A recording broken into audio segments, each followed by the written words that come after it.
En direct, 9 juin 2022, débat pour la nation. Je suis avec Maître Joël Kitenge, juriste, il est d'élu d'EPS, également Armand Moukoulou de la CCI, et Marc Gardidiana, journaliste et analyste politique. Nous allons parler sur l'actualité politique qui reste dominée bien sûr par les séjours du couple royal, les rois des Belges, roi Philippe et son épouse Mathilde. Mais nous allons prendre l'actualité au niveau de l'Est. L'armée nous informe que le Rwanda a déployé plus de 500 militaires pour soutenir les M23. Mais entre-temps, les porte-paroles du gouvernement rwandais, la dame a dit clairement que non, les problèmes du M23, c'est un problème interne au niveau de la RDC. Là, on ne comprend pas qui dit vrai, qui dit faux. Quand l'armée informe que 500 militaires rwandais sont à la disposition pour soutenir le Rwanda, moi, je ne comprends rien. Nous allons parler également du processus électoral. La grande question reste à se poser, les financements. On est à quel niveau? Est-ce les élections se tiendront bien sûr ou bien il pourrait y avoir glissement? On va analyser toutes ces questions avec mes invités. Comme je vous ai annoncé, nous sommes en direct, les numéros. Et là, ce matin, le roi des Belges doit en tout cas visiter l'hôpital Inerbé, les laboratoires, pas l'hôpital, les laboratoires Inerbé avec les présidents de la République. Merci beaucoup pour votre fidélité, votre attention. Vous êtes nombreux, vous ne cessez jamais de nous suivre. Les numéros là, en tout cas, messagerie normale et WhatsApp. Merci beaucoup à Massamba. Merci également à Fia Longela et toute l'équipe des Perfect Télévision. Je commence par Mike Gardidiana. Comment vous allez, la corporation? Vous allez bien? Bonjour Gramic. Je crois que Dieu fait grâce, on essaye de tenir le coup. Mes condoléances en tout cas, là je dois également le dire, vous aviez perdu maman.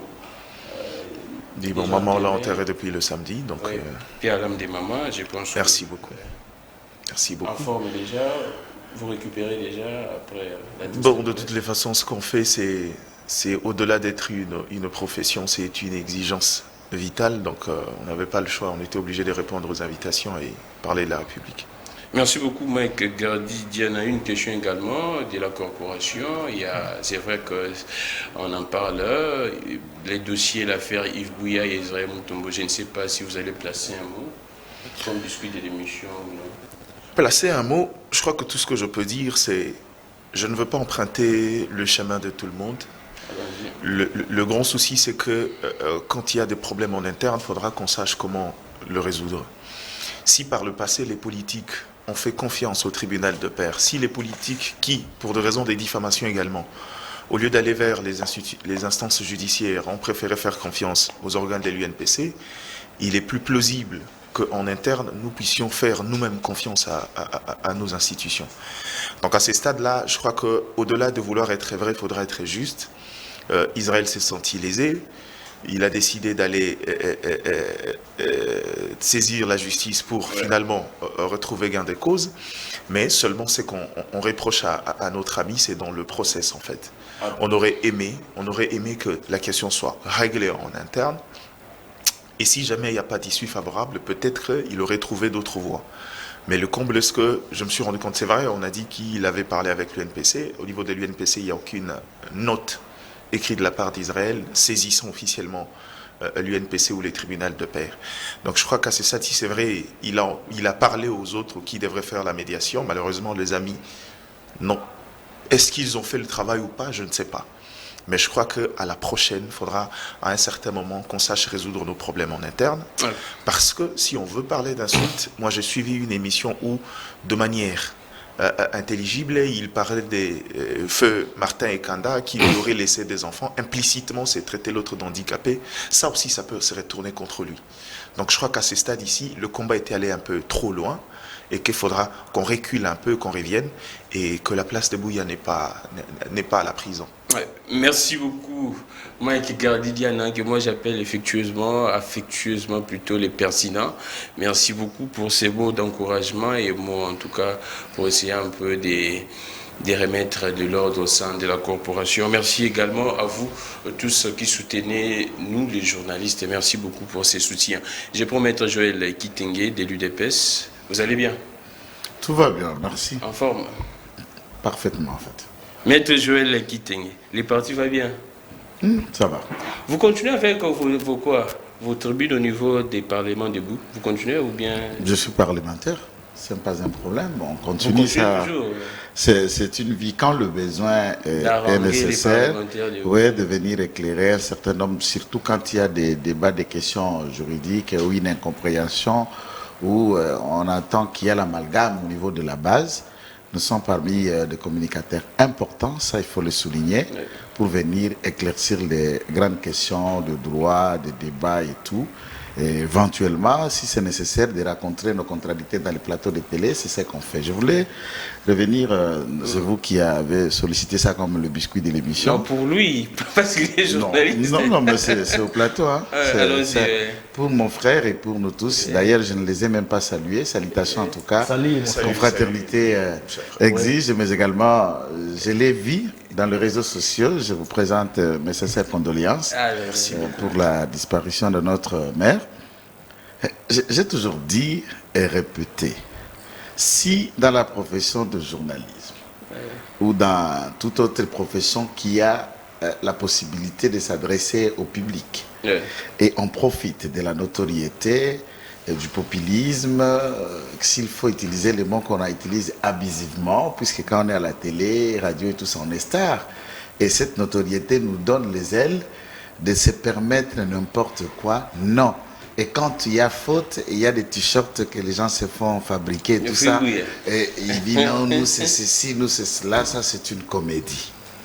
Il faut rappeler les profs. Par exemple, vous avez déjà été au commissariat combien de fois?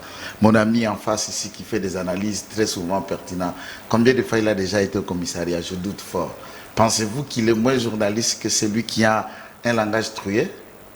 Eh bien, c'est ça la question, qu'il faut ne pas confondre le professionnalisme de bêtises. Et de bêtises, mais également le déficit d'éducation de base qu'on amène à la télévision et qu'on tente de couvrir ça au nom du professionnalisme et liberté de la presse. Pensez-vous quand quelqu'un journaliste n'a plus de droit de se faire attendre ou de se faire défendre ou que ses droits soient respectés? Pensez-vous quand on commet une faute de droit commun, on est journaliste, il faut les lier ça à la profession alors que ce n'est pas une question de journaliste et politique ou de journaliste ou commettre mortel, c'est entre citoyens congolais et qui s'amènent devant l'État. Moi, je n'ai pas droits. Donc, il va vous répondre. Non, je n'ai pas parlé quand je n'ai placé que le mot. Je n'ai placé que les mots. J'appelle souvent au professionnalisme, au respect de l'autre, et même du point de vue sémantique, même du point de vue des mots et des phrases, ça c'est clair. Mais il faut aussi que l'INPE règle aussi la catégorie de journalistes qui s'amènent à la télévision sous ou ivres. Après avoir picolé, on vient faire des analyses. Là, sous l'effet de l'alcool, on peut permettre n'importe quelle phrase. Vous attestez ce que vous dites? Je suis en train de dire. Vous certifiez vos propos? Je suis devant le plateau avec plusieurs. Ah d'accord, merci beaucoup. Et vous pouvez sentir combien on est parfumé par l'odeur d'alcool avec les certains.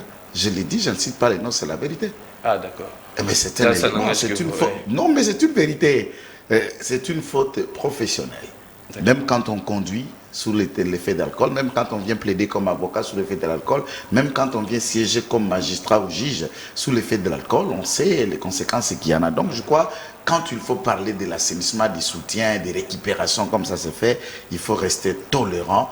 Nous n'encourageons personne à aller en prison. Moi j'en ai été pour plusieurs fois, je sais qu'est-ce que la prison. Et nous n'encourageons personne que ses droits qui soient jetés en pâture par le fait que les autres ne supportent pas l'ascension de l'un dans un domaine peut-être qu'il entre d'exceller mieux. Merci et on beaucoup. Trouve qu'il faut lui jeter en pâture. Mais ça, on ne peut pas encourager. La question que j'aimerais vous poser, jusqu'à présent, en tout cas, les gens n'arrivent pas à comprendre. J'ai recevé ici, je pense, Emmanuel Chibambe, la place des parlementaires, du Parlement, chez vous là-bas. Hein, les parlementaires debout, ainsi de suite, les parlements debout. La valeur de ces parlements debout au sein de l'UDPS, c'est quoi? La place qu'occupent ces parlements. Ah bon, écoutez, vous avez dit place, valeur, donc à peu près des choses différentes, mais il faut aussi reconnaître d'abord, l'UDPS est un parti politique qui est organisé par son statut, les règlements intérieurs. Il y a la manière dont les partis fonctionnent, nous avons des cellules, nous avons des sections, nous avons des fédérations, nous avons les secrétariats nationaux ainsi que le secrétariat général, et au sein du parti, il y a des structures spécialisées.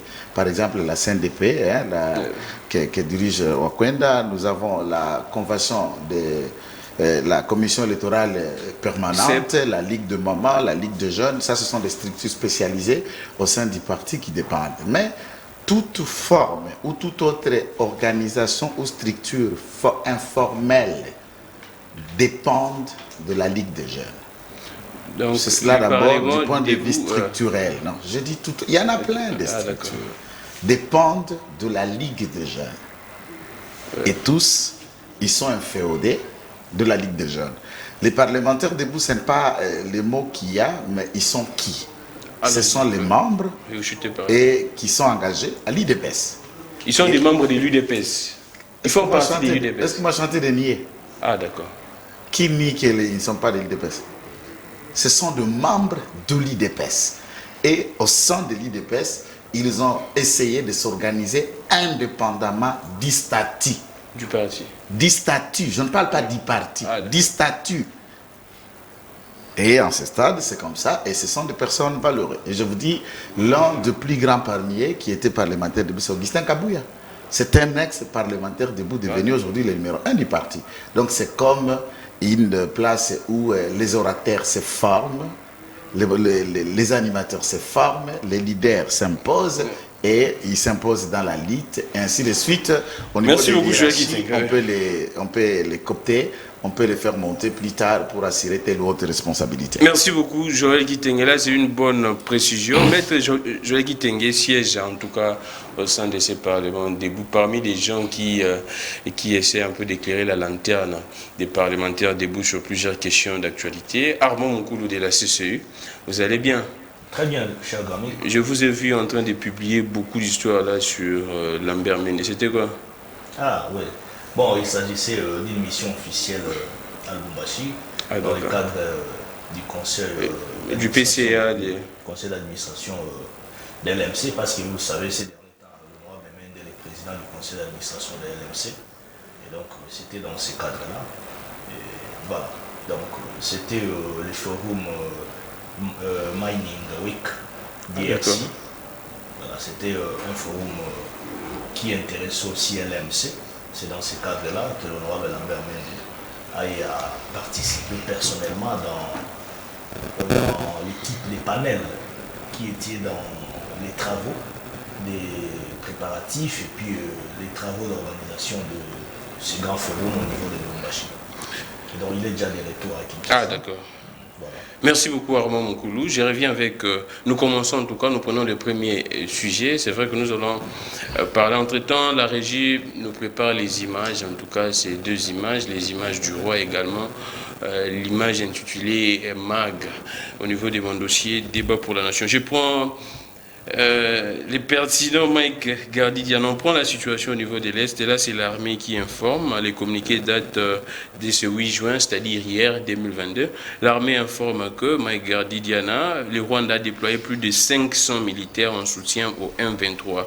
Les communiqués disent ceci: les forces armées de la République démocratique du Congo informent l'opinion nationale et internationale que depuis l'arrestation des militaires de la force spéciale rwandaise dans les territoires de Rutshuru au nord Kivu, le Rwanda a changé la tenue de ses militaires pour dissimuler sa présence dans les territoires congolais, aux côtés des terroristes du M23. Là, ce sont des affirmations graves. Le Rwanda a déployé dans les environs de Tchanzu 500 militaires des forces spéciales, tous habillés d'une nouvelle tenue de couleur verte noire et coiffés des casques de sa force spéciale. Alors, je prends directement Mike Gardi-Diana. Quand vous écoutez ces genres d'affirmations, si longtemps hier, moi j'ai suivi en tout cas les porte-paroles du gouvernement rwandais qui dit que les problèmes des M23 concernent, c'est un problème interne au niveau de la RDC. Quand l'armée fait ces genres d'affirmations, il dit clairement que les Rwandais, les militaires rwandais sont ici. 500 militaires avec des nouvelles tenues. Comment est-ce que vous analysez cette actualité?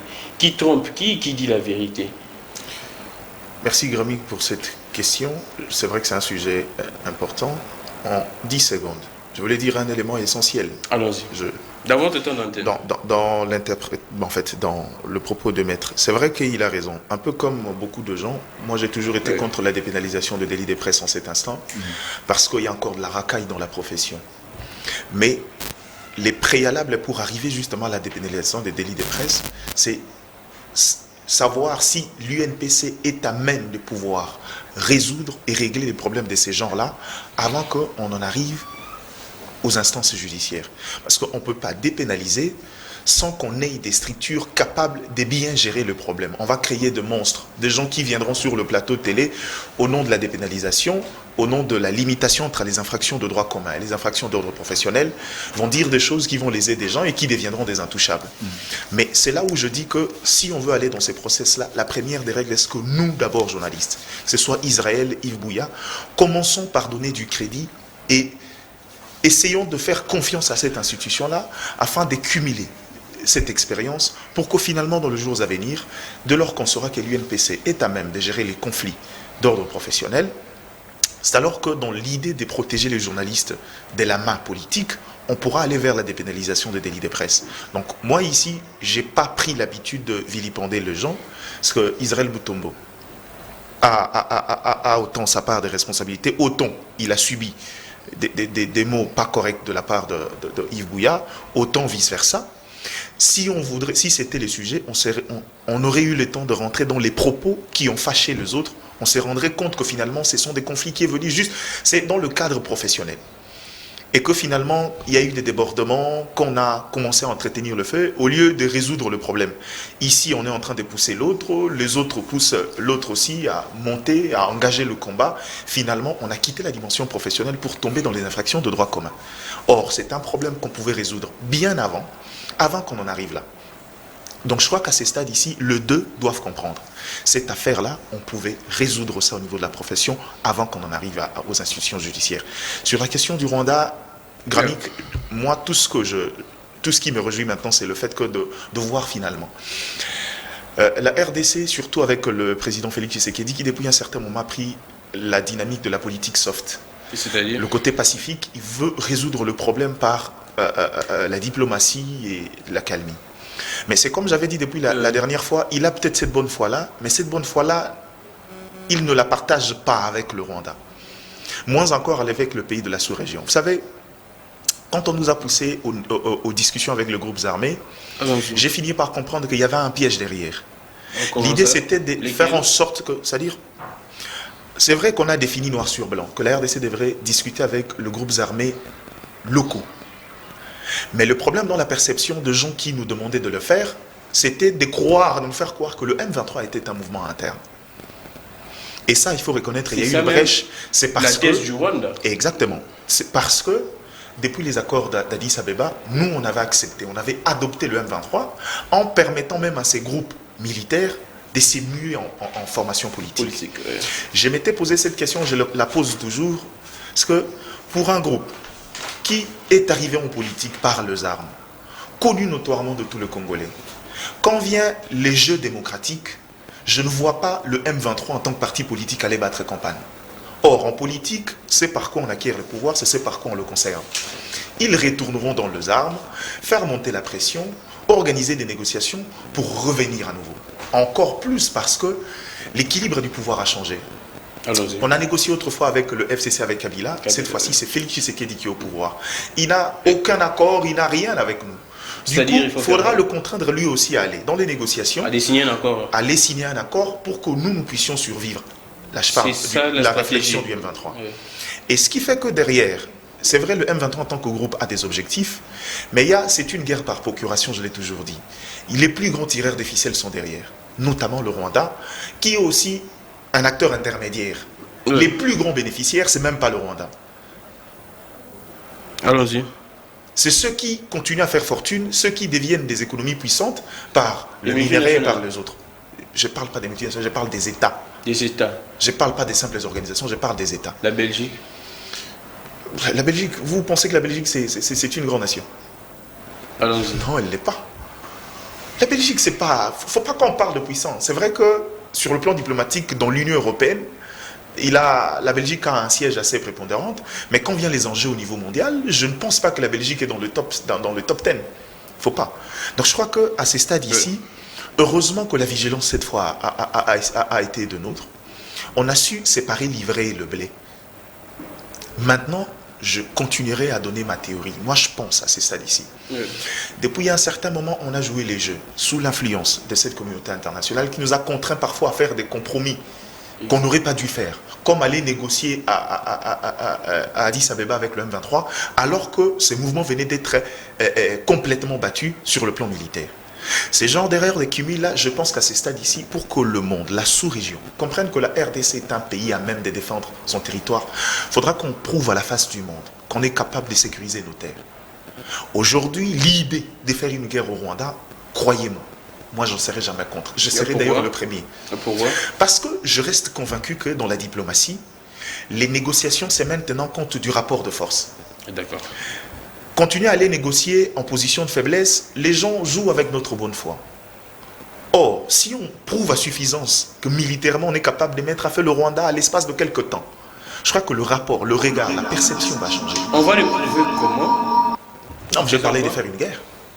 Puisque le Rwanda, de manière officielle, a décidé d'envoyer ses militaires sur le sol congolais, implicitement, ça c'est une déclaration de guerre. Implicitement. Et le bonheur, c'est que la seule personne qui était le pare-feu pour le Rwanda, le chef de l'État, qui continuait à calmer la population, lui-même il est sorti des secondes. Il a fini par dire, bon écoutez, ne jouez pas avec notre bonne foi. C'est pas parce qu'on décide d'être de bonne foi que vous allez croire qu'on est faible. Ça, c'est ce que j'ai dit depuis toujours. Et je crois qu'à ce stade ici, j'ai encore aimé. Dans le langage des Patrick m'avait dit, toutes les options sont sur la table. On prendra l'option en fonction du contexte de choses. Et je crois qu'à ce stade ici, le Rwanda continue à prouver à suffisance que le Rwanda semble ne pas avoir peur de la République démocratique du Congo. À ces stades ici, il ne faudra pas encore une fois de plus qu'on s'endorme avec les beaux discours de la communauté internationale. Dans cette sous-région-là, depuis des années, ceux qui souffrent, ceux qui meurent régulièrement, ce n'est pas le Rwandais, ce sont les Congolais. Merci beaucoup. Donc à ces stades ici, je crois qu'à un certain moment, il faut arrêter un peu parce qu'on va nous faire croire que non, le monde est devenu un village planétaire. Mais j'ai continué à dire aux gens que même dans le grand circuit, sur la politique, la guerre fait partie, encore une fois de plus, des moyens de résolution de crise. Merci beaucoup. C'est une option valable, ce n'est pas archaïque. C'est pas herculienne, c'est une décision qu'on peut prendre maintenant et la Russie prouve à suffisance que la guerre reste un levier qui permet de résoudre la crise. C'est politique. Papa. Merci beaucoup, Mike Gardidiana. Je prends Maître Joël Kitenge. Je sais que le public sait que vous avez de l'expertise. L'émission a déjà débuté. Merci beaucoup, en tout cas au niveau de l'UNIKIN. Les étudiants, vous m'écrivez ici que non, vous étiez en train d'attendre l'émission. On a déjà débuté. Je suis là, je suis en direct. Le numéro est là. Je lirai vos messages en tout cas. Je prends Maître Joël Kitenge. Là, le président est allé à l'Angola. Il s'est entretenu avec son homologue. Et puis, ils ont dit que l'on doit libérer les 2 militaires rwandais arrêtés ici pour essayer un peu d'abaisser la tension. Mais on ne joue pas comme là venait là de dire Mike Gardidiana, de la bonne foi du président de la République et de la nation en général. Là, on a libéré ces 2 militaires, mais cette fois-ci, il y a 500 militaires. Comment est-ce que vous D'ailleurs, c'est faux, laissez-moi te contredire. Tu as vu les images qu'on les a libérés? Mais les présidents rassurés, non? On ne les a pas libérés. Jusqu'à présent? On ne s'est pas libérés. Il ne faut pas aller dans les réseaux sociaux. Moi, je t'avais dit ça. On ne les a pas libérés. D'accord. Le président, il est allé là comme un diplomate. Les diplomates en chef, les diplomates congolais en chef. Mais le président avait accepté, non? Écoute, non, vous n'avez pas suivi les phrases du président. Allons-y. Il parle un bon français. Allons-y. Quand quelqu'un vous met toutes les cartes sur table et ligne d'option, il dit, oui, la demande est acceptée, mais avec des conditions, c'est un Français. D'accord. C'est un Français. Et ces conditions-là ont été accomplies de la part du Rwanda pour qu'on les donne. Non, je ne pense pas. Mais ici, j'ai aimé la pertinence dans l'analyse, mais il faut d'abord que nous puissions nous poser 3-4 questions que j'ai toujours dit. Dans ma connaissance du droit de la guerre, de la guérilla, d'un groupe rebelle ou encore d'une nation qui envahit une autre, s'il faut tout de suite, même si on n'est pas ukrainien, russe, qu'on dise de quoi l'Ukraine est reprochée par la Russie ou de quoi l'Ukraine se défend contre la Russie, tout le monde peut vous dire en un mot, en 3 mots, le nez des problèmes est la raison. C'est que j'attends dans tous les plateaux et souvent même ces terroristes satanico-démoniaco maléfiques de M23 ne seront pas en mesure de vous dire. Ils ont pris les armes pour réclamer quoi? Non, c'est à eux de le dire. Ils se battent contre l'État congolais pour revendiquer quoi? Qui sont les fameux messieurs et dames du M23? S'il faut les considérer comme des Congolais, la vérité c'est que tous ceux qui composent cette structure sont ceux qui se réclament congolais mais d'origine rwandaise. Et en réalité, tous si. C'est ça la vérité. Ce sont des Congolais d'origine rwandaise. Et il y a 10% des Congolais qui tous ont des mères rwandaises. Des Bertrand Bissuma, des Runiga et des autres. C'est leur neveu. Si c'est de cela qu'il y a de bas, ça veut dire les Congolais, entre guillemets, Banyamurenge, ou toutes, ou d'origine rwandaise. Peu importe la connotation qu'on peut leur donner. Ils sont officiers au sein des FARDC, au sein de la police, ils sont députés, ils sont membres du gouvernement de Warrior. Ils sont ambassadeurs, ils sont dans l'administration publique. Ils ont dirigé pendant autant d'années même la DGDA. Et beaucoup d'autres sont restés dans la douane, dans la DGDA, l'OCC et ailleurs. En termes d'ethnie, je parle de leur congolité, de leur intégration au sein de la nation. Si tel est le cas, ils sont membres du gouvernement, ils ont des responsabilités partout au service des renseignements, quelle serait la raison supplémentaire de la prise d'armes? C'est ça la question. Quand on répond à cette question... D'après vos analyses, d'après vos observations, c'est quoi? Ça pourrait être quoi? Mais qu'est-ce que je vais analyser? Qu'est-ce que je vais analyser si eux ne le disent pas? C'est une guerre sans merci. Ce sont des ingrats, des inconscients. Et ce qui m'inquiète, c'est la position des autres, soi-disant Congolais d'origine Tutsi, membres des institutions qui ne se désolidarisent pas de leurs frères. Abusivement, vous avez suivi la toute récente sortie immédiatement. Moi, on aurait dû voir que Gabo, que Patrick Kizaro, que Rouberois, que Massundu, que tout le monde, qu'ils déclarent, qu'ils le disent tout haut. Puisqu'ils sont membres du gouvernement, ils sont aux institutions, ils sont partout. Aucune ethnie au Congo, dans nos 444, n'a autant d'officiers que cette ethnie. S'il faut rester dans la logique, ils sont congolais. Et au point où ceux qui sont ici ne crient qu'à la victimisation. On veut nous massacrer, on veut nous tuer, on a parlé des machettes. Alors que l'armée ou l'État congolais est en train de s'adresser aux forces rebelles. Pour qu'il y ait une rébellion ou une guerre, il y a ce que nous appelons un cahier de charges ou le changement de l'ordre social et politique. Donc, il en est de même du Codeco et des aides, tout ça. Vous ne trouverez pas une structuration en termes d'un visé d'ordre social et politique, par exemple, le renversement du pouvoir ou l'installation. On peut dire, par exemple, nous prenons les armes puisqu'on veut lutter contre la dictature, comme ce fut le cas de nos ancêtres contre Mobutu. On prend les armes puisque nous voulons démocratiser les pays ou les restes. Nous prenons les armes puisqu'il y a les inégalités de ceci. Le cahier de charges dont ces démons-là les réclament tout le temps est fondé sur quoi? N'est fondé que sur ce que le Rwanda les dicte. C'est là où je le rejoins. Je suis allé d'abord au lointain pour commencer à imaginer, ils visent quoi? S'il faut compter les officiers au sein des FARDC, ils visent quoi? S'il faut compter dans l'administration publique, à l'OCC, à la DGDA, ils visent quoi? Il y a eu des éternels ministres de cette ethnie, ici, de Rouberois et autres. Ils ont été déjà à la SONAS et partout. Si on vous donne la liste, elle est longue. De professeurs d'université, des ambassadeurs, ici de cette ethnie. Qu'est-ce qu'on peut leur donner de plus? Si ce n'est pas un autre ordre. Quoi? Des terres. Des terres, ça veut dire quoi? Quand vous Ils ne revendiquent pas des terres, de l'espace. De l'espace pour faire quoi? Puisque vous êtes Congolais. Qui leur a privé? Exactement, qui les a privés de l'espace? On réfléchit. Vous êtes Congolais. L'ensemble du territoire congolais, j'ai dit dans l'hypothèse, l'ensemble du territoire congolais, conformément à l'article 30, donne droit à tout Congolais, de là où il se trouve, de construire la maison, d'y habiter, de faire sa vie. Et à ce stade, le sol et le sous-sol appartenant à l'État, c'est le pouvoir public est composé aussi des Banyamulenge. Le pouvoir public, c'est qui gère les terres et qui affecte et qui distribue les terres. Soyons-nous sérieux en train de parler des terres à ces jours. Pourquoi cette prise d'armes et cette position? Si les Banyamulenge ne se définissent en tant que tels, ils réussissent en 3 dimensions. Ajouter et planter, arroser et faire croître la haine dans le cœur des autres autochtones et des Congolais. Je ne pense pas qu'un Mufuliro, un Mubembe, un Murega, un Ande aimera quelqu'un qui prend les armes pour ne rien, mais qui est là et qui vit, qui cultive, qui a ses vaches, qui a ses cultures. Maître Joël, allons-y. Si vous voulez. Et la deuxième dimension, par là, je vous pose une autre question. Ça ne leur donne pas leur place ici.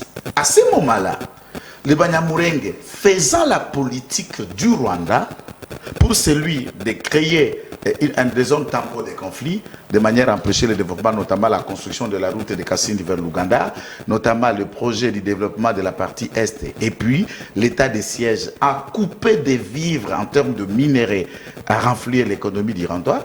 Et à ce moment-là, il faut créer des zones tampons pour que le Rwanda continue à faire l'ascension économique. De ce fait, la position du gouvernement est souhaitable. Considérer ces forces comme des forces terroristes et pour le moment exclure l'option du dialogue, telle est mon analyse et ma lecture des choses, connaissant ce qu'il y a là-bas. Mais s'il faut aller en faisant comme si nous attendons le pape, c'est la messe, écoutez, ces rebelles ne sont pas des croyants, ils ne connaissent pas la foi, ils n'attendent que la voix des armes. Et il faut leur faire attendre ce crépitement jusqu'au plus gros point. 500 militaires à Chance, ou à Runyoni, à Kibumba, à Kiwanja, à Bunagana, à Magi. Ça ne représente rien. Ah, d'accord. Alors, ça représente rien. 500 militaires avec 20 hommes de la guérilla, on peut mettre en déroute 500 militaires. Ah, 20. D'accord. De ce que moi je connais de la guerre. Je sais que vous avez un peu des. Donc il n'y a pas une question de parler de 5. On peut les ramasser et les tabasser jusqu'à les tabasser au lit de Kagame à Kigali. Merci beaucoup, Maître Joël Kitengema. Avant de prendre Armand, vous répondez à cette nuance en tout cas. L'armée dit ceci. Pire encore, les terroristes du 1-23 soutenus par le Rwanda, leur mentor naturel, se sont intentionnellement attaqués à la MONUSCO, à Mouati, non loin de Bikenge, dans le groupement de Djomba en territoire de Rutshuru. Pourtant, la force de la MONUSCO est en plein exercice de sa mission conformément au mandat. Qu'est-ce qui expliquerait même pas la première s'il vous plaît, qu'est-ce qui expliquerait que ces gens-là puissent attaquer la MONUSCO? Ça serait quoi l'idée? D'ailleurs, là, je les encourage de les faire encore plus contre la MONUSCO. C'est naturel. À ce moment-là, la communauté internationale, puisque la communauté internationale, vous savez, à Kananga, il s'agissait de la mort de 2 casques bleus, les inspecteurs des Nations Unies, pour qu'on parle des enquêtes, qu'on arrête des gens. Mais entre-temps, pour l'affaire Kamwena, des centaines de milliers de Kassaïens mouraient, ça ne représentait rien. Il fallait 2 petits blancs meurent. Et là, toute la communauté était criée de savoir qu'il y ait 2 petits blancs morts. Mais quelle est cette hypocrisie internationale face à cette réalité? Ce sont des questions que nous nous imposons. Et vous nous dites d'aller discuter avec de telles personnes sans cahier de charge, quel idéal? Et dans la discussion, Tshisekedi a été clair avec ses émissaires. Oui, vous déposez les armes, on vous démobilise et vous retournez dans votre vie ici. Pas question de vous reprendre pour vous pomper colonel général au sein des FARDC. C'est cela les cahiers de charges. Vous voulez vous faire aimer dans un pays qui vous accueille. Vous voulez vous faire accepter en tant que Congolais en prenant les armes contre les autres Congolais. Là, vous serez en guerre contre toutes les ethnies. Et cette fois-ci, il faut qu'on en finisse. Merci beaucoup, Joël Kitenge. Je prends Armand Moukoulou.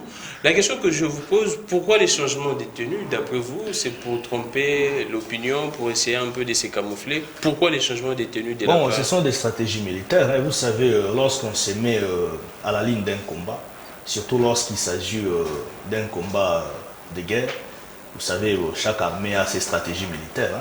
Ça se passe comme ça. Peut-être c'est pour influencer un peu la partie intérieure de son combat, ou soit pour anéantir un peu la visibilité de ses troupes sur terrain. Ça se comprend. Mais moi, je n'entrerai pas dans cette hypothèse-là. Ça concerne les Rwandais. Kramik, je vais vous rappeler une chose. Vous savez, le 25 du mois passé, le vice-premier ministre Christophe Lutondo là. Parce que les gens racontent des histoires à la rue, par-ci, par-là, patati patata, la RDC n'a jamais saisi la communauté internationale, ainsi de suite. Non, les gens ne veulent pas s'informer, c'est ça les problèmes. Le vice-premier ministre Lutondo là a eu à écrire au Conseil de sécurité des Nations Unies, aux Nations Unies, officiellement. Il a même dit... Après la décision ici du Conseil des ministres, le VPM Lutondo là a écrit officiellement à travers une correspondance officielle aux Nations Unies. Il a écrit. Jusque-là, on n'a pas eu une correspondance nous donnant en réalité des dispositions nécessaires par rapport à notre revendication. Deuxièmement, le VPM Lutondo là a participé. Non, pas les VPM, les ministres d'État. Plutôt, les ministres d'État Lutondo là a participé récemment à la problématique d'une question qui a été mise sur la table concernant l'Est de notre pays au Conseil de sécurité des Nations Unies. Il a posé la question à l'Assemblée générale. Il a dit ceci: qui arme les M23 et mobilise des hommes aguerris pour attaquer les troupes onusiennes?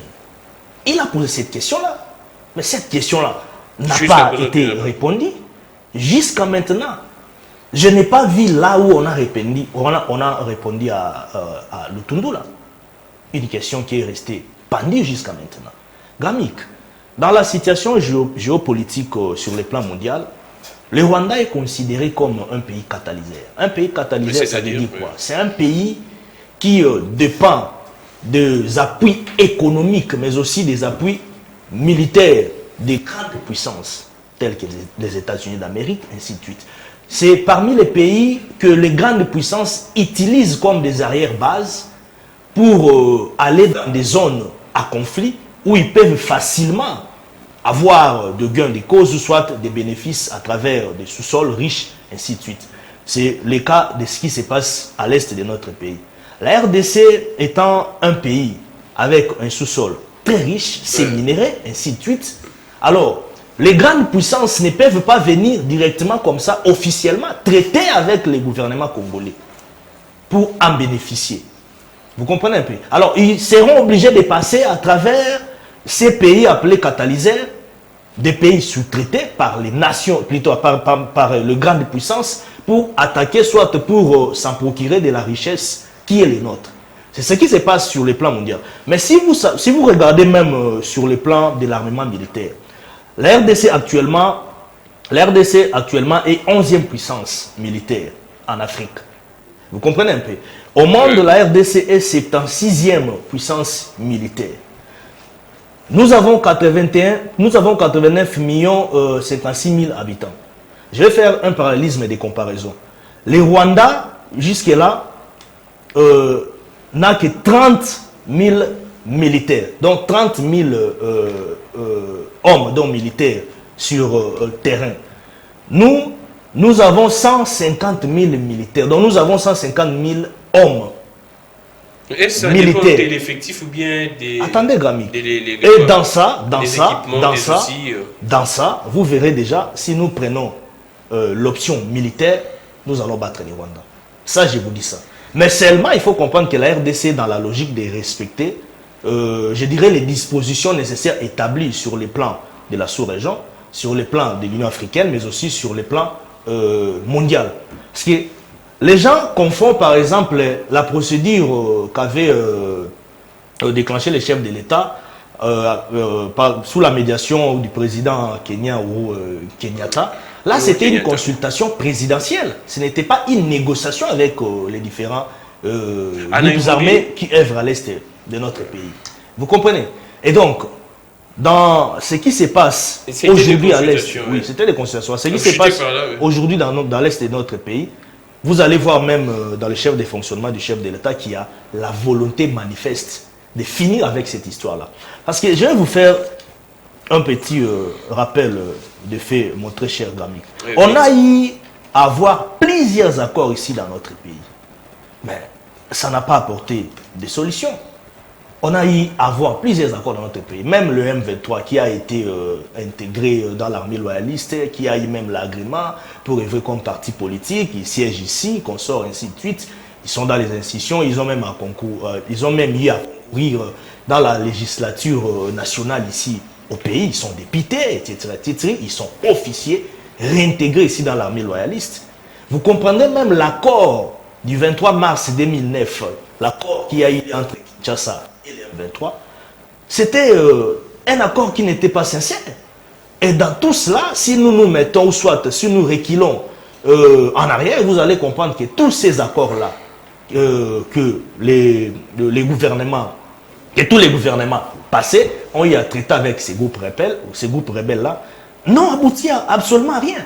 Et donc, il faudrait maintenant au niveau du pays, c'est par là même, je salue la décision, l'option qui a été prise au niveau du Conseil des ministres après avoir entendu le Conseil supérieur de la défense.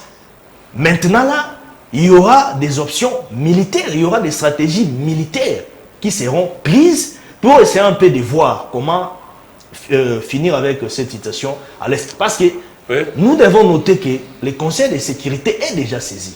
Alors, à ce moment ici, si nous avons des options militaires adoptées au niveau interne et que le président de la République passe prendre l'ordonnance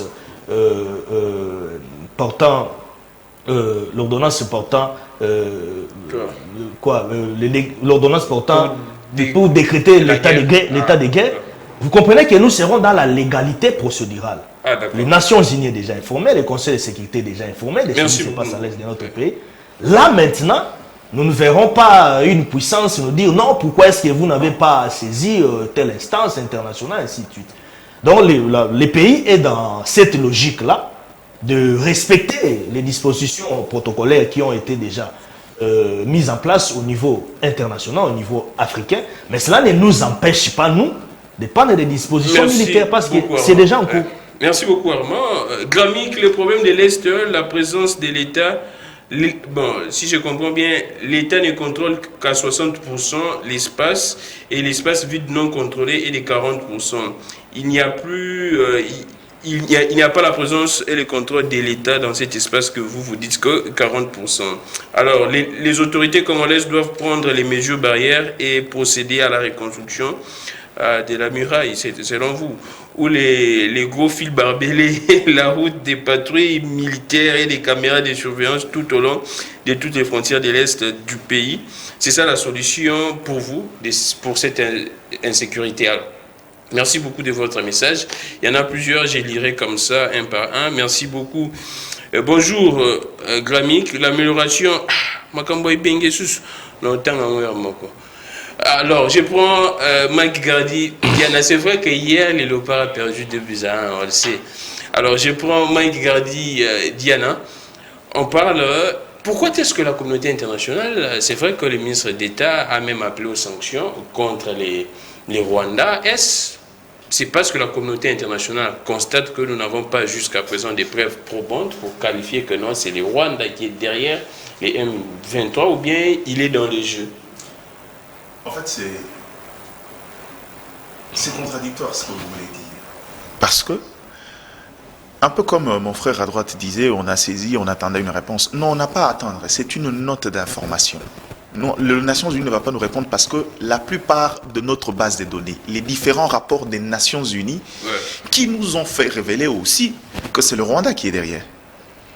C'est dans le rapport des Nations Unies, c'est notoirement connu de tout le monde. On ne peut pas dire ici que non, cette Nations Unies va nous demander à nous de prouver encore que finalement le Rwanda est derrière, alors que dans tous les différents rapports, on indexe, on cite le Rwanda nommément.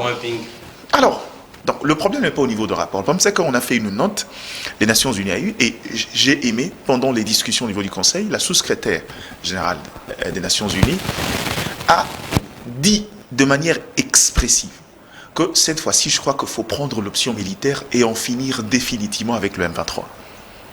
C'est une réponse pour nous. Quelle réponse attendons-nous encore? Vous pensez que quand, au-delà du fait que le chef de l'État a mis sur sa table les différentes options, c'est vrai qu'on est encore dans la phase dissuasive, espérons que le Rwanda va faire marche arrière et comprendre, mais après, je crois qu'ici, sur le plan diplomatique, on a épuisé toute le voie de recours. Tout le monde le sait, même les Rwandais et même les mamans qui vendent les cacahuètes savent que le Rwanda est derrière. Les différents rapports ont déjà cité le Rwanda depuis, ça fait plus de 2 décennies. Le problème n'est pas d'en déterminer si oui ou non le Rwanda joue un rôle, ça c'est connu, on le sait. Le problème maintenant, c'est quelle est la prochaine étape pour finalement décourager le Rwanda? Parce que c'est une autre chose. Le Rwanda est là. C'est vrai que j'ai peut-être le problème avec le mot catalyseur, parce que je trouve que c'est un nom qui a beaucoup trop de sens. C'est un qualificatif propre au Congo, qui est un pays catalyseur pour le développement de l'Afrique. Le mettre péjorativement, un éminent pays comme le Rwanda, je trouve pas. Sémantiquement, je trouve pas. Mais le problème, c'est que le Rwanda, depuis toujours, a joué ce rôle-là de Yoda. Ça veut dire que le pays par quoi les Occidentaux passent pour déstabiliser les États qui servent leurs intérêts sur le plan économique, notamment la RDC. Le Rwanda joue ce rôle depuis un certain moment. La question maintenant, c'est que sommes-nous en mesure, avons-nous suffisamment mis, en termes de politique extérieure, des lobbying et des pressions, et suffisamment des discussions claires et nettes pour démasquer le Rwanda, c'est-à-dire enlever tout le groupe de soutien derrière le Rwanda qui dissuade non seulement la RDC, mais également les autres organisations sous-régionales et les organisations au niveau international, qui nous empêchent de pouvoir lever d'autres options. À ces stades ici, il faut reconnaître qu'au-delà des informations qu'on a, il y a des groupes de soutien du Rwanda. Le Rwanda a mené un certain nombre de lobbying où, à chaque fois qu'on veut aller dans ce sens-là, on nous dit que c'est le Rwanda, mais personne ne veut faire quelque chose dans le sens de décourager, soit de mettre hors état, d'énuire le Rwanda. Donc je crois que à ces stades ici, l'option diplomatique qui a été menée a été suffisamment faite et que le monde entier aujourd'hui est conscient que nous, on en a marre. On est fatigué de ces jeux-là, d'hypocrisie. S'il y a aujourd'hui, sur des questions économiques, je vais peut-être vous donner un autre exemple qui n'a rien à voir, c'est que vous savez pourquoi on a accéléré l'intégration de la RDC à la communauté des États économiques de l'Afrique de l'Est? Pourquoi? Assez. Parce qu'on s'est rendu compte que finalement, dans la nouvelle dynamique, la RDC a beaucoup d'atouts.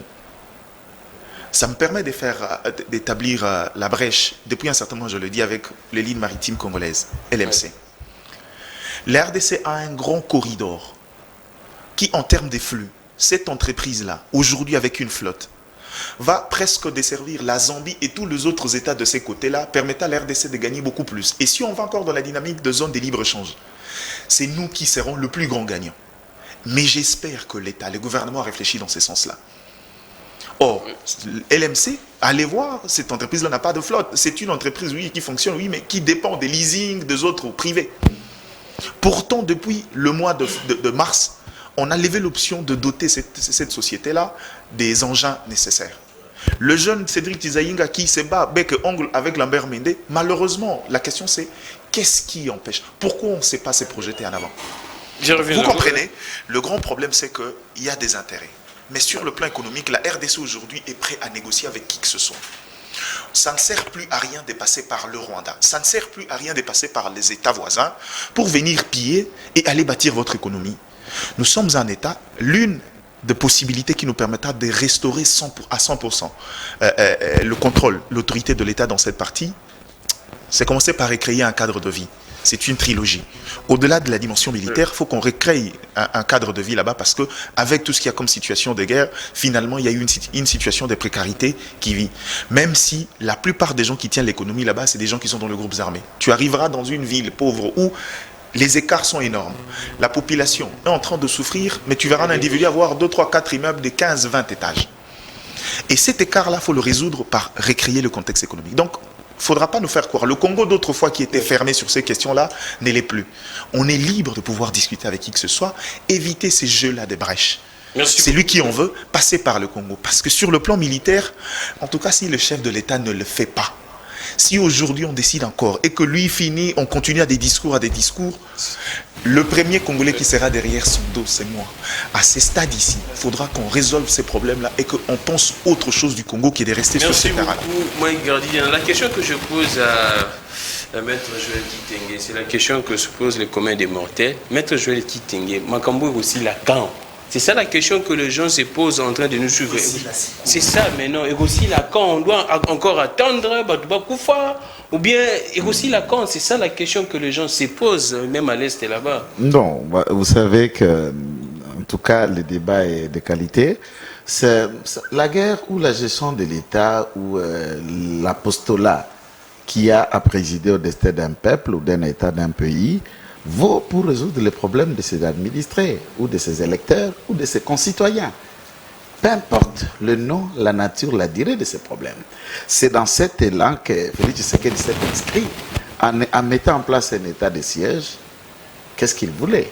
C'est pour résoudre les problèmes de l'Est. On ne l'a pas mis à l'Équateur, on ne l'a pas mis chez moi au Kasaï. Donc quand on a mis à ce niveau-là, c'est puisqu'on trouve qu'il y a plus de problèmes là où il y a. En mettant en place des structures cadres qui permettent à ce que les finances publiques soient gérées, pas dans le fond détourné, mais limiter tant soit peu les détournements, la prédation de finances publiques. Et à ce stade, c'est dans ce stade-là qu'on tente de les résoudre, puisqu'en ayant plus d'argent, on peut s'acheter des armes, on peut s'acheter des munitions, et en mettant plus le temps dans la formation dont tu l'as mis, hein, je survole pour retourner vers la question autrement, en mettant l'école de guerre en place. On vise quoi? C'est la mise en niveau de nos militaires, une formation adéquate ou le reste, mais pour aller pratiquer dans les champs de bataille, comme celui qui en est face au Rwanda, puisqu'il n'y a pas de M23, je vous le répète. Le M23, il n'y a pas de M23, c'est le Rwanda. Sur le Rwanda, il n'y a pas de M23, je vous ai expliqué la nature. Pourquoi l'ensemble de ce mouvement et la composition de ces, entre guillemets, se réclamant, se disant congolais, tous ont une même et seule origine et la même langue locale, le Kinyarwanda. C'est ça la question. Et quelle serait cette motivation? Entre-temps, ces Rwandos-là sont dans les institutions. La motivation, elle est où? Si ce n'est pas des gens qui sont porteurs d'une procuration pour faire l'œuvre utile et le seul œuvre utile pour le Rwanda, mais désagrément anormal pour les Congolais. Mais écoute un peu, vous me dites que Kino Mokonine totalement... C'est ça la question que les gens se posent à la maison, maître. Le président de la République va faire des options.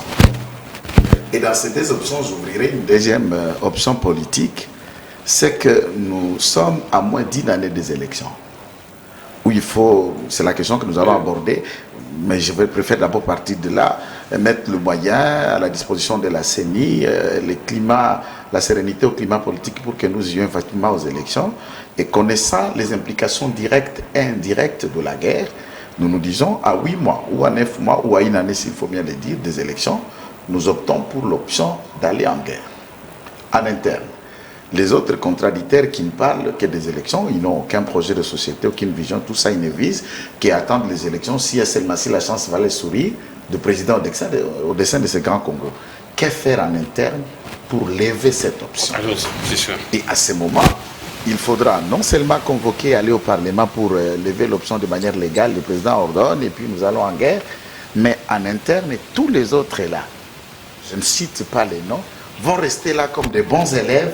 Il dit non mais on est en guerre de toutes les façons, on glisse, on organise les élections, on n'organise pas les élections, où on règle d'abord la question rwandaise avant qu'on parle d'élection, où on sera obligé de mettre les moyens dans la guerre et mettre le moyen pour l'organisation d'élections, mais politiquement ici à l'interne, Tshisekedi sera secoué. Comment? Du point de vue politique.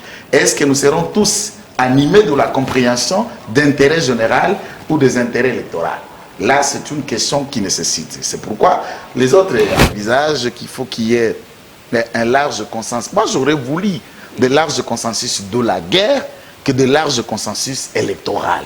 Moi, je vous dis, où on lève l'option, toutes les couches sociales, les formations politiques, et nous discutons de ce qui concerne la nation. C'est vrai, il y aura élection. Tu vas venir gérer et on viendra. Tu trouveras le même problème, les mêmes réalités, parce que Tshisekedi aussi les a trouvés. Ça date de plus de 25 ans. Tshisekedi n'a que 3 ans et demi. Et tu trouveras les mêmes problèmes. Alors pourquoi ne pas profiter de l'occasion pour résoudre ces problèmes et qu'on en parle élection? Est-ce qu'il faut encore imaginer les élections 3-4 ans plus tard? C'est une hypothèse. Je crois que tout le monde va le dire, c'est de la bouche de quelqu'un de l'UDPS. Si Kabila le disait à l'époque, est-ce que l'UDPS... Non, l'option de si Kabila le disait à l'époque, nous sommes allés de 2016 à 2018 sans une option de la guerre. Au glissement. Ici, nous parlons de questions qui ne sont pas fabriquées politiquement. Ils sont là. Nous les débattons. On lève une option en tant que peuple. en tant que nation, en tant que Congolais, nous nous regardons en face et nous allons. Que de chercher de larges pouces qu'il y a tel article de la loi qui ne m'a pas plié, tout ça, qui m'explique, qui dit non. Ça, c'est des débats du genre Tom et Jerry ou de Bob Leponge. Non, on doit faire des débats de l'avenir politique. Mais s'il faut aujourd'hui dire militairement, la tactique de Rwanda est connue de Joseph Kabila, puisque lui-même, comme un ancien de cette armée rwandaise, du Kontani, il le sait. Il le sait et il connaît très bien. Autant des officiers qui font partie de l'AFPR, de Massouzou, de Rubassurwa, les noms sont là, même l'ex numéro 1 de la police, non, même l'ex numéro 1 de la police, qui était aussi un officier de l'armée rwandaise de l'époque, Bisegman. Mais ce n'est pas un secret, c'est tout le monde qui le sait. Et nous, oui, intégré dans la police loyaliste. Non, c'est pas le Bisegmana, celui-ci. Et beaucoup d'autres, la liste elle est grande. C'est la guérilla. Quand ils vous disent qu'ils ont 30 000 hommes, ça c'est le militaire légal. Quand ils ont 30, ils en recrutent toujours 30 guérillas que vous appelez les forces d'autodéfense. Et aujourd'hui, je pense que l'État congolais, le président de la République, je lançais cette proposition de remettre en place le FAP, la force d'autodéfense populaire. Merci beaucoup, il faut militariser la zone de l'Est. Je dis bien zone, je ne parle pas des régions, la zone. Donc du nord, du sud, de l'Ituri et de manière générale la militariser. Il faut que le cours d'armement revienne aux humanités, à l'université et aux écoles et que d'après chaque 10 maisons d'une avenue, on a 5 caches à 10 armes qui y sont et la population avec l'armée, il faut qu'on en finisse avec le Rwanda. Merci beaucoup, Maître Joël Kitenge. Maître Joël Kitenge, je ne sais pas si également vous maîtrisez la technique, la tactique du Rwanda parce que vous fuites. Non, moi je suis un réserviste et j'attends tout moment ma tenue et mon arme, tout moment.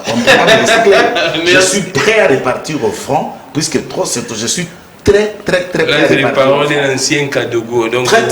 repartir au front. Trop c'est trop.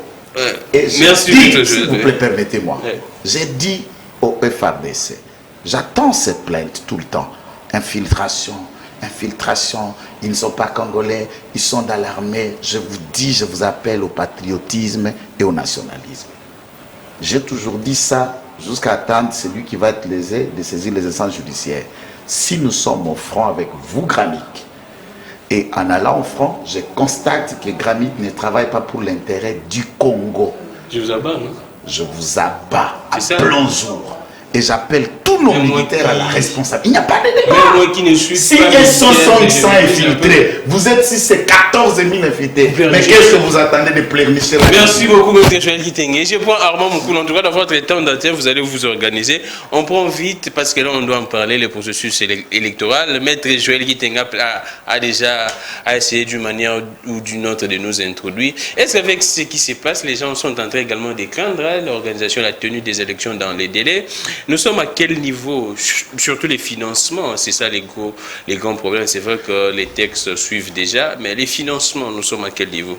Je vais trébucher par là. Ouais. Je suis dans la même logique d'idée avec mes amis, dans la mesure où nous avons presque épuisé toutes les cartouches, toutes les formes des dispositions diplomatiques.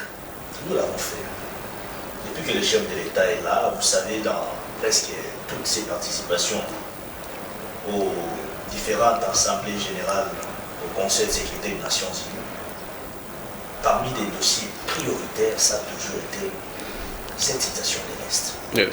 Donc le président de la République, Félix Tshisekedi, n'a cessé de marteler là-dessus. Ça, au niveau international, tout le monde le sait. Si nous venons au niveau interne, comme on l'a dit avec l'état de siège, nous avons vu quand même quelques zones bombardées, nous avons vu même les ennemis être repoussés à plus de 5 km. Et donc il y a eu quand même des effets positifs sur terre. Nous avons récupéré plusieurs localités. Ça ne suffit pas, c'est vrai, mais c'était déjà quand même un coup. C'était déjà quand même des avancées significatives sur terre. Alors, cela n'a pas plu au Rwanda. Parce qu'actuellement, nous devons les dire clair. Et tout le monde commence maintenant à les dire clairement. Parce que tantôt, c'était d'abord des techniques diplomatiques. Parce que vous savez, en diplomatie, il faut aussi avoir un caractère de la lucidité. Si vous n'êtes pas lucide en diplomatie, vous avez beaucoup d'opportunités. Et c'est à ça que vous avez vu à un moment donné, le gouvernement s'est réservé un tout petit peu d'abord d'aller vite en besogne, déclarer clairement que c'est le Rwanda qu'on soit institué. Parce que nous étions dans une phase où nous étions d'abord en train d'emprunter d'autres canaux diplomatiques. Ouais. Mais quant à cela, ceci étant, mon frère, accord de Nairobi, le 15 décembre 2006, ça n'a pas tenu, ça a échoué. À l'époque, avec le sénateur Joseph Kabila, qui a eu à faire son temps. Nous avons eu l'accord, comme je l'avais dit, de Kinshasa avec le M23. Bon, le 23 mars 2009, ça tout le monde le sait. Ça n'a pas tenu. Parce que jusque-là, ces gens-là continuent à réclamer. Ils réclament quoi au juste? Et donc, nous allons dire... C'est même la question de Maître Kitenge. Le gouvernement Kinshasa, à l'époque, n'avait pas respecté les accords signés avec ces gens-là. Entre guillemets, il s'agit de quels accords? Nous venons à Addis Abeba, le 24 février 2015. Ça n'a pas réussi. Ça aboutit à aucune solution, l'accord cadre d'Addis Abeba. Après cela, il y a eu même les communiqués des chefs d'État, les CRGL, à Oyo ici, à Brazzaville, ici au Congo, le 24 mars 2013. Avant, nous coulons avec ces données. Absolument à rien. Mon cher ami, attendez. Nous avons eu la résolution 2098 et 2147 de l'accord cadre d'Addis Abeba, où on interdisait même la violation des frontières. Aux pays frontaliers à la RDC de ne pas soutenir les groupes rebelles, de ne pas aider à ces groupes les rebelles-là, d'utiliser ces pays-là comme arrière-base pour entrer, pénétrer les frontières de la RDC, ainsi de suite, pour créer l'isolation. Ils n'ont jamais respecté ça. Mon cher ami, le 11 novembre 2013, Raymond Tshibanda, à ce moment-là, à cette époque-là, ministre, c'était de la coopération. La coopération régionale. Raymond Tshibanda a signé même un accord. Tout cela, on nous disait que c'était au nom de la paix. Et on a cru à cela. Parce que c'était une question essentielle de la République. Nous tous nous sommes dit, bon, comme c'était au nom de la paix, on peut faire ça, et ainsi de suite. Il a signé cet accord avec les Tutsis, que moi je qualifie comme des hypocrites. Ça n'aboutit absolument à rien. Alors, aujourd'hui, pourquoi continuer avec des négociations, comme mon ami l'a dit? C'est la raison pour laquelle même les chefs d'État étaient très clairs. Le président de la République en Angola, lorsque Lorenzo, parce que Lorenzo actuellement est président de l'exercice de CRG, Lorenzo a appelé par coup de fil Kagame. Ce n'est pas le président de la République qui a parlé avec Kagame. Ouais. Les gens commettent des confusions. Non, c'est Lorenzo qui l'a appelé. Lorenzo l'a dit, c'est que le président pensait. Et c'est à ce moment-là que le président a dit à Lorenzo de transmettre son message à Paul Kagame, de lui dire soit il veut la paix totale, soit il veut la confrontation totale. Et donc ça veut dire, en ce net moment où nous sommes en RDC, le président de la République a le soutien de la communauté internationale, mon ami l'a même rappelé ici. Le président de la République a le soutien de la sous-région, a le soutien de tous les canaux appropriés au niveau même de la région, même au niveau de l'Union africaine. Oui. Parce qu'actuellement, il n'est plus, on ne doit plus se voiler les faces. Les présidents... On prend les processus électoraux. Si vous voyez même dans les dispositions ici, du conseil, du dernier conseil de ministres, il y a eu des options militaires qui ont été déjà prises. Et donc, nous sommes dans cette phase-là. Maintenant, là, nous allons nous organiser sur le plan militaire. C'est en fait ça l'idée du président de la République, que les gens le sachent. Ah, nous n'avons pas peur du Rwanda. Nous aurons peur du Rwanda. Pourquoi? Si le Rwanda aujourd'hui prend quand même cette grandeur-là, comme les gens voient le Rwanda, tout consort, par-ci, par-là, et ainsi de suite, c'est parce que le Rwanda, en amont, est soutenu par les multinationales. On prend les processus électoraux. Le Rwanda est soutenu par certaines grandes puissances obscures qui ne veulent pas se dévoiler comme ça à la journée. On prend les processus avec vous, on commence avec vous. Le processus électoral, mon cher Gami, nous sommes à quel le processus électoral dans un pays post-conflit dans un pays sous-développé comme le nôtre dépend aussi de sa situation sécuritaire. Allons-y.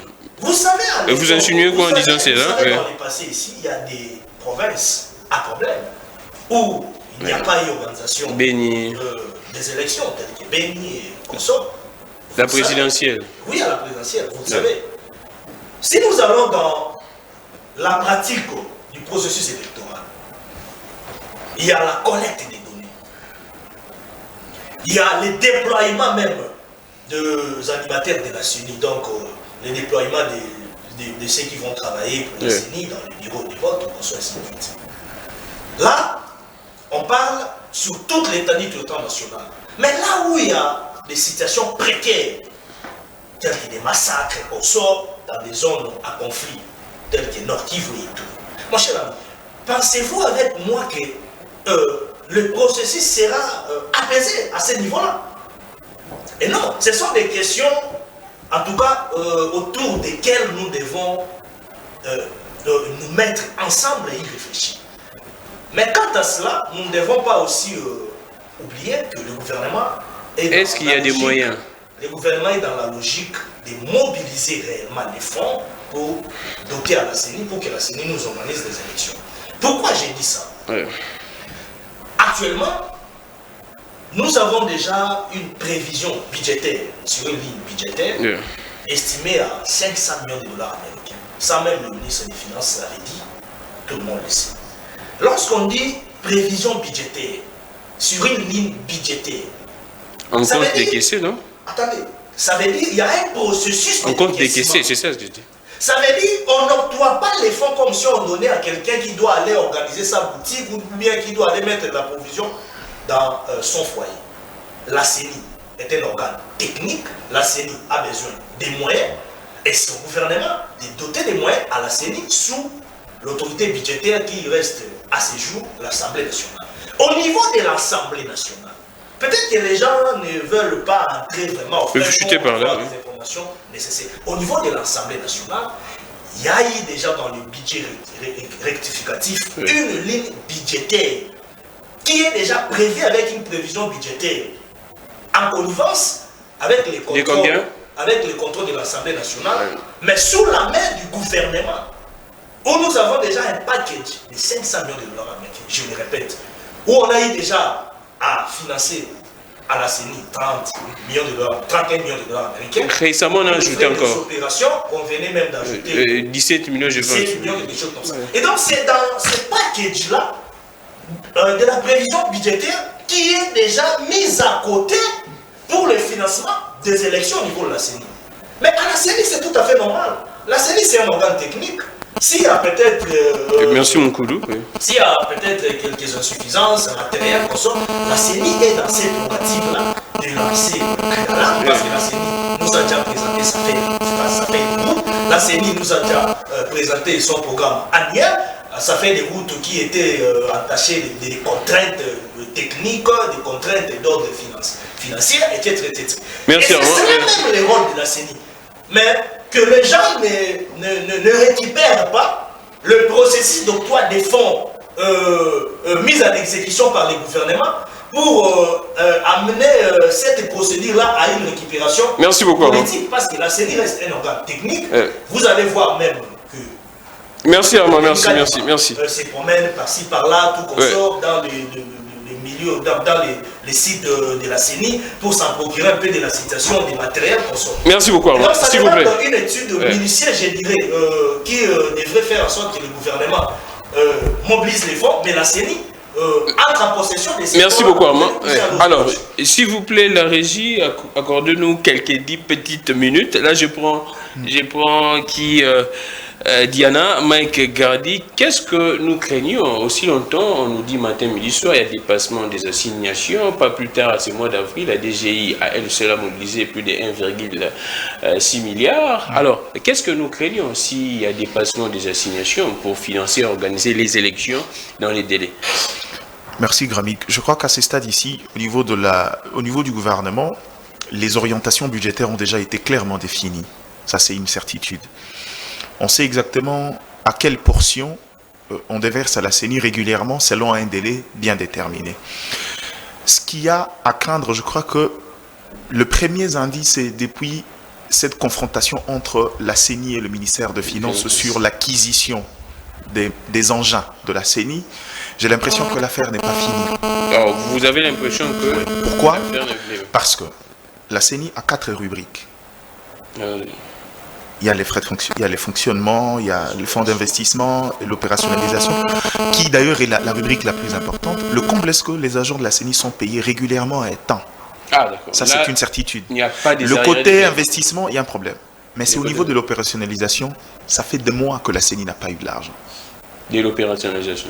Pourtant, c'est la partie la plus intéressante. Ils sont là pour travailler.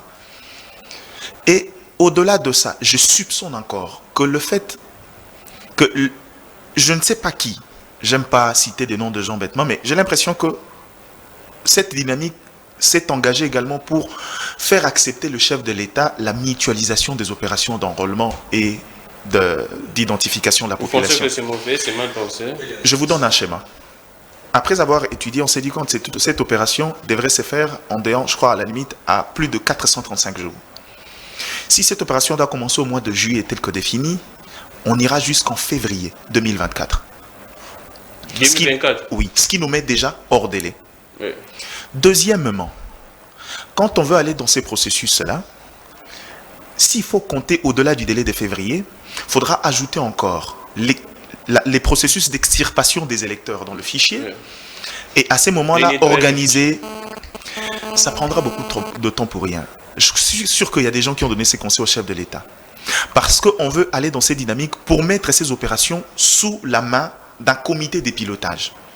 Qui, c'est vrai, on a mis le Premier ministre qui doit chapeauter, mais ça, encore une fois de plus, je crois que ce n'est pas respecter l'indépendance de la CENI. On a longuement discuté sur ces questions. Je veux rappeler un élément essentiel. Les deux éléments sont très importants. Il est important, et le chef de l'État l'a promis, qu'avant son départ, il laissera aux Congolais des cartes d'identité qui va faire valoir à chaque Congolais qu'on est vraiment Congolais sur son propre sol. Ça, c'est un élément essentiel. Mais je crois que dans les deux éléments importants, il y a l'autre qui est plus urgent. C'est les questions électorales. Je ne veux pas qu'on colle sur lui. L'idée de vouloir tirer les choses en longueur pour glisser. Si on va dans ces dynamiques, c'est exactement faire ce pourquoi les gens ont marché. Les gens sont même... Il y a des vies qui ont été perdues. Parce que le FCC à l'époque a tenté de vouloir conditionner les élections par le recensement. Je ne pense pas que ça soit une option techniquement valable pour l'instant. À ces stades ici, il faudra qu'on laisse... J'avais dit ça depuis un certain moment. Il faut qu'à ces stades ici, il y ait eu une tripartite. Je sais qu'il y a une tripartite, mais j'ai l'impression que généralement, il n'y a pas de franchise là-bas. Qu'on laisse à chaque expert exposer convenablement les difficultés qu'il y a. Le chef de l'État le sait parce qu'il y a eu une première fois où la CENI a exposé ce besoin, notamment dans sa feuille de route. Vouloir coupler ces histoires-là, c'est permettre encore à un groupe de gens qui vont avoir le monopole des opérations et finalement, pour avoir peut-être, je ne sais pas moi, des questions mercantiles derrière. À ces stades ici, la meilleure des choses, c'est qu'il faut d'abord qu'on débloque le fond de l'opérationnalisation de la CENI. Permettre à cette CENI, on a déjà de problèmes, c'est vrai avec la situation de l'Est, que cette CENI-là avance déjà parce qu'elle est en retard. Cette CENI devrait commencer à travailler depuis juin 2021. Si on fait le calcul, il y a un large retard à cause des problèmes des animateurs, les confessions religieuses qui, malheureusement, nous ont prouvé à suffisance qu'ils n'étaient pas clean comme on le pensait autrefois. Donc, au-delà de ça, on a déjà des retards. Il ne faudra pas qu'on mette sur sa tête, je répète, je parle du crédit de l'individu. Il ne faudra pas qu'on mette sur lui la tête de quelqu'un qui met l'intention de vouloir aller glisser. Il n'en a pas. Derrière, dans la tête, c'est des individus, pour des raisons mercantiles, qui veulent bloquer les choses, trouver où gagner un pain.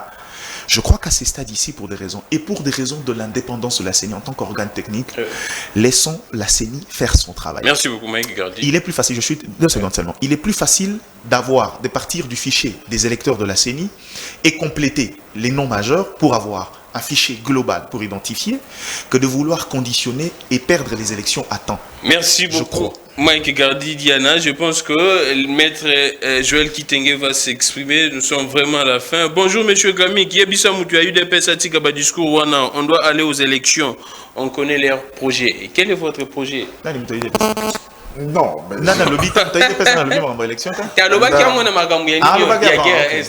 Bon, écoutez. S'il vous plaît. Non, je comprends, je ne peux pas répondre à ça. Hein. J'analyse, mais je ne suis pas responsable de sa compréhension. C'est ça, tout le monde est responsable de sa compréhension. J'ai posé un raisonnement dans la mesure où on est en guerre. Je parle en tant qu'un ex-militaire, on est en guerre. Il y a les armes, il y a des balles, c'est-à-dire il y a des morts, il y a des blessés. Il n'y a pas un mouvement réel. Et on doit aller aux élections. C'est ça la question qu'il faut réfléchir. Puisqu'on va aller dans la guerre. Les autres vont riposter, les autres vont réagir. Conséquences, personne ne peut vous mesurer les conséquences de la guerre. C'est que de deux côtés, il y aura des conséquences énormes.